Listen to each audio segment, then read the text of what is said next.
Wala takunu kalladzina nasullaha fa ansahum anfusahum ulaika humul fasiqun. Ini yang terakhir. Pesan saya untuk saya pribadi dan untuk semuanya. Wala takunu, jangan sekali-kali kalian menjadi kalladzina nasullah, seperti orang-orang yang melupakan Allah. Fa ansahum anfusahum, maka Allah pun akan melupakan mereka. Gara-gara mereka melupakan Allah, maka Allah melupakan mereka. Ulaika humul fasiqun, mereka lah orang-orang yang fasik. Siapa itu orang yang fasik? Orang yang melupakan Allah dan Allah pun melupakan mereka. Apa maksud melupakan Allah? Dia tidak melaksanakan kewajiban, dia lupa, dia meremehkan tadzkirah yang datangnya dari Allah, apapun bentuknya, entah dari manusia, entah dari makhluknya yang lain.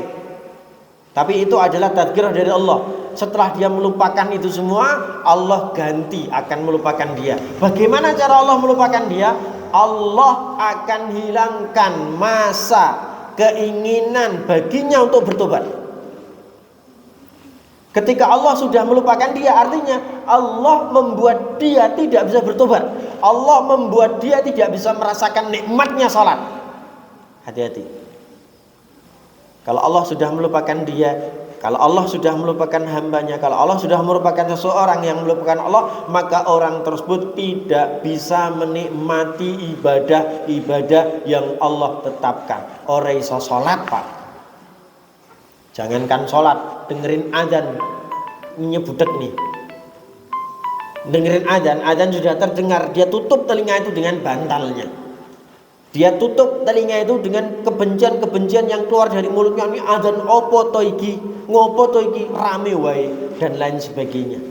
Ketika Allah sudah dilupakan sama dia, maka gantian Allah pun akan melupakannya. Ciri dari Allah melupakannya adalah dia tidak diberi nikmat melaksanakan ibadah.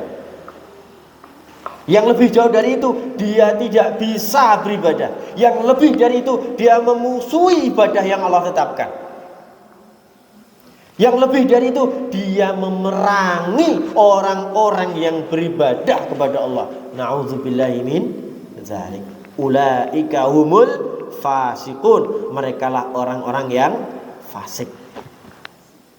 Bapak Ibu sekalian, insya Allah kita yang hadir di masjid ini terlepas dari kaum itu.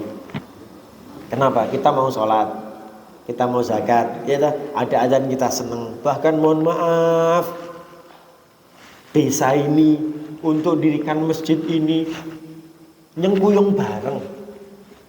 Di saat semua orang mungkin mohon maaf di luar sana ada orang benci masjid, mendirikan masjid di ngel-ngel, ini kita nyengkuyung bareng mendirikan masjid.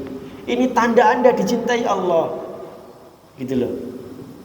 Anda suatu kaum yang sedang dicintai sama Allah, cuman Anda ini diuji masjidnya jadi-jadi. Lah gitu. Iku 1 tahun tadi. Apa kata Rasulullah SAW? Innallaha ta'ala idza habba qauman ibtalahum.